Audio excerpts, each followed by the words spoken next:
خلفائے راشدین عام طور پر تو ہم کہتے ہیں حضرت ابو بکر، حضرت عمر، حضرت عثمان، حضرت علی. میں نے اپنی ذاتی رائے، حقیر سی رائے عرض کی ہے، اس میں حضرت حسن کا دور بھی شامل ہونا چاہیے 6 مہینے کا.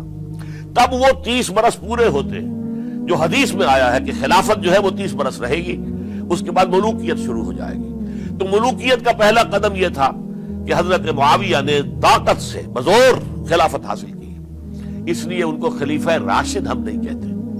البتہ یہ ضرور ہے کہ ان کا دور بہت پرسکون دور تھا. البتہ جب 10 برس گزر گئے حضرت معاویہ کے دور حکومت کو، اب میں یہاں لفظ خلافت کی بجائے دور حکومت استعمال کر رہا ہوں، جو کہ خلافت راشدہ سے ذرا اس کا فرق واضح ہو جائے. تو اس وقت ایک اور صحابی، جلیل القدر صحابی مغیرہ ابن شعبہ رضی اللہ تعالی عنہ، وہ حضرت معاویہ کے پاس آئے اور انہوں نے یہ کہا کہ دیکھیے، اگر آپ نے اپنے بعد اپنا جانشین نامزد نہ کیا تو ہو سکتا ہے پھر فسادات پیدا ہو جائے، پھر مختلف لوگ خلافت کا دعویٰ لے کر کھڑے ہو جائیں، پھر خانہ جنگی ہو جائے.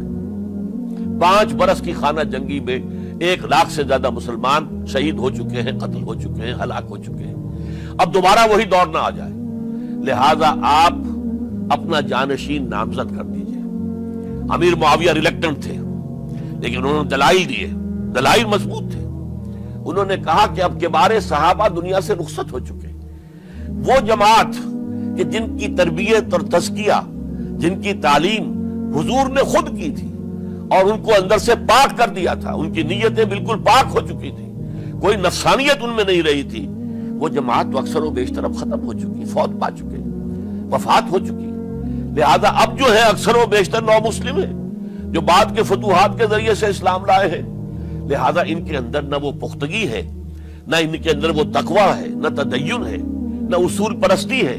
اسلام کی پوری تعلیمات جو ہیں وہ ان کے وجود کے اندر، ان کے شعور کے اندر گہری اتری ہوئی نہیں ہے. لہذا اب صورتحال وہ نہیں رہ سکے گی جو حضرت ابو بکر یا حضرت عمر یا حضرت عثمان یا حضرت علی کے زمانے میں تھی. لہذا آپ نامزد کیجئے. یہ بھی بتا دوں کہ مغیرہ ابن شعبہ کون تھے رضی اللہ تعالیٰ عنہ. نمبر 1 یہ کہ یہ اصحاب شجرہ میں شامل ہیں، جن 1400 یا 1800 افراد نے حضور سے بیعت کی تھی صلح حدیبیہ سے متصل قبل، اس درخت کے نیچے بیٹھ کر جس کے بارے میں سورہ فتح میں فرمایا گیا کہ لقد رضی اللہ عن المؤمنین اذ یبایعونک تحت الشجرہ. اللہ ان تمام اہل ایمان سے راضی ہو گیا جو اے نبی صلی اللہ علیہ وسلم آپ کے دست مبارک پر بیعت کر رہے تھے اس درخت کے نیچے، ان میں سے موجود، ان میں یہ مغیرہ ابن شعبہ ہے. پھر مغیرہ ابن شعبہ وہ ہے کہ حضرت علی اور امیر معاویہ ان کے درمیان جو خانہ جنگی ہوئی اس میں ہمیشہ حضرت علی کے ساتھ رہے، حضرت علی کے ہی وہ سپورٹر تھے، ان کے ساتھ تھے. اس پہلو سے اچھی طرح سمجھ لیجئے کہ یہ نہیں ہے کہ وہ در حقیقت کو پہلے سے وہ امیر معاویہ کے ساتھی تھے، نہیں. لیکن اب جو صورتحال وہ دیکھ رہے تھے، جہاں دیدہ انسان تھے، بہت بڑے سیاستدان تھے، جانتے تھے حالات کو، حالات کے نظم پر ان کا ہاتھ تھا. لہذا انہوں نے یہ مشورہ دیا اور پھر امیر معاویہ نے اس مشورے کو قبول کر لیا اور یزید کی ولی عہدی کا اعلان کر دیا. یہ بالکل مڈل ہے حضرت امیر معاویہ کے دور خلافت کا درمیان. یہ 10 سال جب ہو گئے تھے حضرت امیر معاویہ کی خلافت کو یا حکومت کو، تب یہ معاملہ پیش آیا اور یزید کے ہاتھ پر یہ بیعت ولی عہدی تمام جو بھی مختلف گورنرز تھے ان کے ذریعے سے کہہ دیا گیا اپنے اپنے علاقے کے لوگوں سے بیعت لے لو. یہ بیعت عام طور پر لوگوں نے کر لی. البتہ 5 شخصیتیں جو بہت نمایاں تھیں انہوں نے اس بیعت سے انکار کیا. ان میں کون تھے ذرا نوٹ کیجئے. حضرت ابو بکر فوت ہو چکے، ان کے بیٹے عبد الرحمن ابن ابی بکر. حضرت عمر فوت ہو چکے، ان کے بیٹے عبداللہ ابن عمر. حضرت زبیر فوت ہو چکے، ان کے بیٹے عبداللہ ابن زبیر. حضرت عباس فوت ہو چکے، ان کے بیٹے عبداللہ ابن عباس. حضرت علی شہید ہو چکے، ان کے بیٹے حسین ابن علی رضی اللہ تعالی عنہم اجمعین. یہ 5 جو امت کے بہت بڑے 5 افراد کے گویا کے وہ چشم و چراغ تھے ان گھرانوں کے، انہوں نے انکار کیا. اور ان میں خاص طور پر عبد الرحمن ابن ابی بکر نے یہ جملہ کہا کہ تم چاہتے ہو کہ قیصر و کسریٰ کی سنت پر عمل کرو کہ باپ کے بعد بیٹا حاکم بن جائے. یعنی ایک قدم تو خلافت کا نظام پہلے ہی نیچے اتر چکا. مشاورت سے تو حضرت امیر معاویہ کا بھی جو نسب ہوا ہے وہ مشاورت سے نہیں ہوا۔ ایک درجے میں وہ جو اللہ تعالیٰ کے رسول نے عمارت بنائی تھی شاندار، اس خلافت کا جو سیاسی نظام تھا، اس میں ایک تو کڑی آ چکی زوال کی کہ ایک شخص نے طاقت کے ذریعے سے خلافت حاصل کر لی۔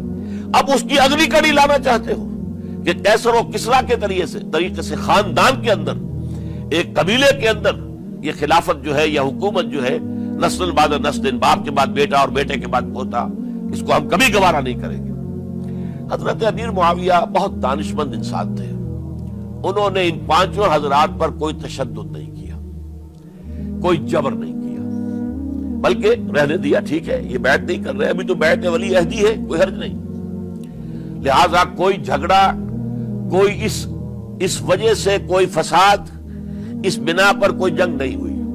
10 سال گزر گئے، یعنی 10 سال تک یزید ولی عہد رہا ہے، 10 سال تک، اور اس سوائے ان 5 بڑی شخصیتوں کے جو پوری امت تھی، عوام الناس تھے، ان سب نے اسے قبول کیا۔ یہ صورتحال اب جب پیدا ہوئی جب حضرت امیر معاویہ کا انتقال ہو گیا، یہ سن 60 ہجری ہے، اب سوال پیدا ہوا کہ وہ ولی عہدی کی بیعت اب بیعت خلافت میں منتقل ہو جائے گی۔ لہذا پھر یہ ہوا کہ سب لوگوں سے، سب گورنروں کو لکھ دیا گیا تمام صوبوں کے اندر کہ اپنے اپنے لوگوں سے بیعت لے لو۔ ظاہر بات ہے کہ وہاں کوئی ریفرنڈم نہیں ہوتا تھا، کوئی ووٹ نہیں ہوتے تھے کہ اس کی پرچیاں ڈالی جا رہی ہوں، ایک شخص سے رائے لینا نہیں ہوتی تھی، بلکہ اس وقت کی جمہوریت یہ تھی اور شورائیت یہ تھی کہ ڈیفرنٹ کلینز ہیں، ڈیفرنٹ فیملیز ہیں، ڈیفرنٹ ٹرائبز ہیں، ان کے سردار، ان کے بڑے لوگ، ان کے اہم لوگ بیعت کر لیں تو گویا کہ سب کی بیعت ہو گئی۔ وہ ایک قبائلی نظام تھا اور اس میں یہ نہیں تھا نظام کے ووٹ بنے ہوئے ہوں اور اس کی پرچیاں ڈالی جا رہی ہوں۔ تو تمام عالم اسلام نے گویا کہ بیعت قبول کر لی اب یزید کی بحیثیت خلیفہ۔ اب وہ جو 5 آدمی تھے ان میں سے ایک فوت ہو چکے تھے، حضرت عبد الرحمن ابن ابی بکر رضی اللہ تعالی عنہما، دونوں فوت ہو گئے، لیکن باقی 4 رہ گئے۔ ان 4 کو نوٹ کیجئے، اور یہ بڑا سینسٹیو ایشو ہے جس پر میں اب گفتگو کر رہا ہوں۔ ان 4 میں کون ہے؟ عبداللہ ابن عباس، عمر میں سب سے بڑے وہ ہیں، اور ان کی شان یہ ہے کہ انہیں حبر الامہ کہا گیا ہے، امت کے سب سے بڑے عالم، اور قرآن مجید کے وہ سب سے پہلے مفسر ہیں۔ اصل جو جتنی بھی تفسیری روایات ہمیں ملتی ہے حضرت عبداللہ ابن عباس کے شاگردوں سے، تابعین سے، لہذا ان کا بہت اونچا مقام ہے۔ حضرت عبداللہ ابن عمر، ان کا مقام بھی آپ کو معلوم ہے، حدیثوں کی کتنی بڑی تعداد ہے جو عبداللہ ابن عمر سے مروی ہے، اور اس کو سلسلۃ الذہب کی پہلی کڑی کہا جاتا ہے۔ روایت حدیث میں جو سنہری زنجیر ہے اس کا آغاز حضرت عبداللہ ابن عمر ہے۔ ایک طرف یہ دونوں ہو گئے، ان دونوں کی رائے کیا ہوئی؟ اگرچہ کام غلط ہوا ہے، یہ اس طریقے سے قیصر و کسریٰ کی روایت پر عمل کرنا غلط ہے، لیکن یہ اتنی بڑی غلطی نہیں ہے کہ اس کی وجہ سے باہمی جنگ و جدال ہو، خوریزی ہو، ایک دوسرے کی گردنیں کاٹی جائیں اور فتنہ و فساد پیدا کر دیا جائے۔ لہذا انہوں نے یزید کی بیعت کر لی۔ 2 حضرات رہ گئے، یہ نسبتاً نوجوان ہیں، ان دونوں کی پیدائش ہجرت کے بعد ہوئی ہے۔ ہجرت کے بعد پہلا بچہ جو مہاجرین میں پیدا ہوا ہے وہ عبداللہ ابن زبیر ہے، بلکہ کچھ عرصے تک مہاجرین میں جب کوئی پیدائش نہیں ہوئی تو وہ مکے مدینے کے منافقین نے کہنا شروع کر دیا تھا کہ یہ یہاں کے کمزور ہو گئے، نامرد ہو گئے، ان کی اولاد اب چلے گی نہیں۔ تو عبداللہ ابن زبیر جب پیدا ہوئے، اور آپ کو معلوم ہونا چاہیے وہ حضرت ابوبکر صدیق کے نواسے ہیں، حضرت عائشہ صدیقہ کی ہمشیرہ حضرت اسماء کے بیٹے ہیں عبداللہ ابن زبیر، اور زبیر بہت شجاع، بہت ہی بہادر انسان تھے۔ تو عبداللہ ابن زبیر کے اندر بھی وہی کیفیات تھی۔ انہوں نے کہا نہیں، اس غلطی کو ہم برداشت نہیں کریں گے، خورزی ہوتی ہے تو ہو، لیکن ہم اسلامی نظام کو نیچے اترتا ہوا نہیں دیکھ سکتے۔ جیسے کبھی حضرت ابوبکر نے فرمایا تھا ایبدل الدین وانا حی، کیا دین میں ترمیم اور تنسیخ کر دی جائے گی؟ دین کو بدل دیا جائے گا، دین میں تحریف کر دی جائے گی جبکہ میں ابھی زندہ ہوں؟ میں جیتے جی یہ نہیں ہونے دوں گا۔ حضرت عبداللہ ابن زبیر کی یہ رائے ہوئی، وی ہیو ٹو چیلنج، ہم مقابلہ کریں گے، ہم اسے پیسیولی قبول نہیں کریں گے. انہوں نے بیعت سے انکار کیا اور مدینہ چھوڑ کر مکے جا کر حرم کے اندر پناہ گزین ہو گئے. یہی معاملہ حضرت حسین ابن علی رضی اللہ تعالی عنہما کا تھا. وہ بھی نہایت شجاع، نہایت جری، نہایت بہادر. انہوں نے بھی کہا کہ یہ غلط قیصر و کسریٰ کی روایت جو شروع ہو رہی ہے اسے ہم نے رجسٹ کرنا ہے اور اسے ہم آگے نہیں چلنے.